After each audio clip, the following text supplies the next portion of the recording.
दीपिका आज बहुत गुस्से में थी और होती भी क्यों ना। उसे लगता था कि मोहल्ले की सभी बहुओं में सबसे ज़्यादा दुखी वही है। शाम को जब नीलेश दीपिका के पति घर आए तो दीपिका का सारा गुस्सा उन पर निकला। दीपिका ने कहा, सारे घर का काम मुझे ही करना पड़ता है। अब सामने वाले पड़ोसी वर्मा अंकल की बहू को देखो, वह तो कभी नहीं निकलती बाहर। उसे तो कभी बाहर जाते हुए भी नहीं देखा है। और एक मैं जो दिन भर घर के कामों से स्कूटी लेकर बाजारों में घूमती रहती हूँ और आकर फिर घर का काम करो, खाना बनाओ और तो और बच्चों की सारी जिम्मेदारी भी मेरे ऊपर है। आपसे तो इतना भी नहीं होता कि बच्चों की स्कूल की डायरी भी चेक कर लो, वह भी मुझे ही करनी है। दीपिका गुस्से में सारी बातें नीलेश को बोले जा रही थी और नीलेश चुपचाप खड़े हुए चेहरे पर थोड़ी सी मुस्कान लिए उसे हाव भाव दे रहे थे। नीलेश के मजाक के हाव भाव देखकर दीपिका और ज्यादा नाराज हो गई और चिल्लाते हुए बोली, सही है आपका, यहाँ मैं जल रही हूँ और आप मेरे मजे लेकर हंस रहे हो। तब नीलेश ने हंसते हुए कहा, यार दीपिका, अब तुम्हारी इन बेकार की बातों पर हंसी नहीं तो क्या सीरियस हूँ। तुम अपनी तुलना वर्मा अंकल की बहू से कर रही हो। तुम्हें पता है वर्मा अंकल और आंटी दोनों अपनी बहू को घर के बाहर खड़ा भी नहीं होने देते। वह बाहर कैसे निकलेगी। तुम तो शुक्र करो, तुम्हारे ऊपर ऐसी कोई बंदिश नहीं है। तुम चाहे जहां जाओ और तुम्हारा मन करे वह पहनो, फिर भी तुम संतुष्ट नहीं हो। तब दीपिका ने कहा, यहाँ कोई आज़ादी है मेरी, सारे दिन लगे रहो बाजारों में।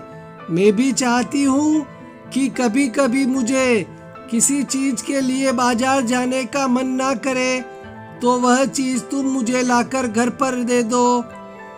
पर तुमसे तो उम्मीद करना ही बेकार है। तभी तो मेरा एक पैर घर में होता है और एक पैर बाजार में। तब नीलेश ने जैसे तैसे दीपिका को मनाया और फिर रात का खाना खाकर सो गए। अगले दिन दीपिका किसी काम से बाजार के लिए निकली ही थी, तभी उसे आवाज आई, दीदी इधर देखो। दीपिका आवाज सुनकर भी अपना वहम समझकर आगे जाने लगी। फिर दोबारा उसे वही आवाज आई। तब उसने देखा वर्मा अंकल की बहू अपने कमरे की खिड़की से उसे आवाज दे रही थी। जब दीपिका ने उसकी तरफ देखा तो उसने इशारा करते हुए अपने पास बुलाया और कहा, भाभी क्या आप मुझे लाल रंग की लिपस्टिक ला दोगे।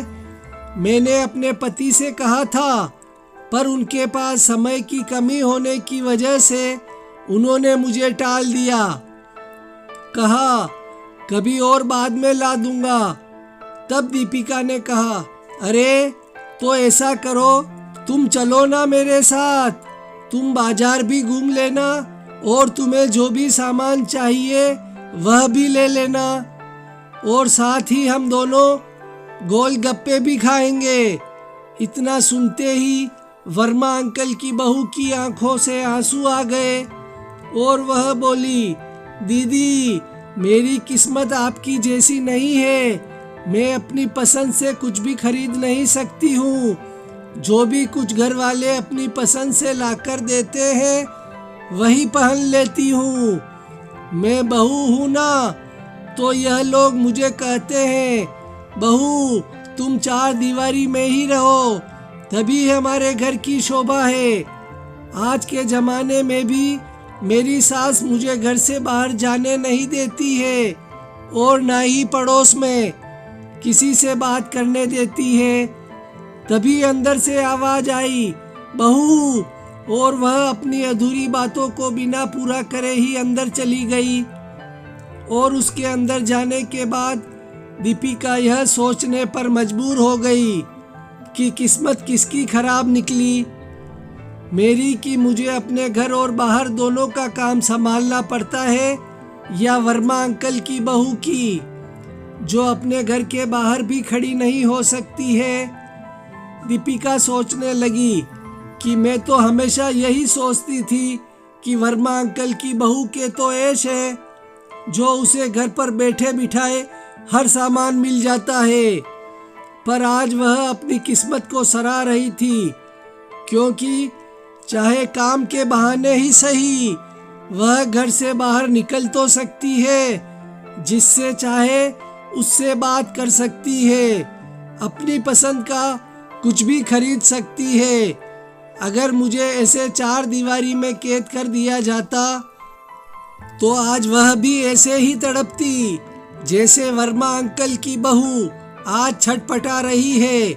आज दीपिका को समझ आ गया कि जैसा हमें दूर से दिखाई देता है, सच्चाई में अक्सर ऐसा होता नहीं है।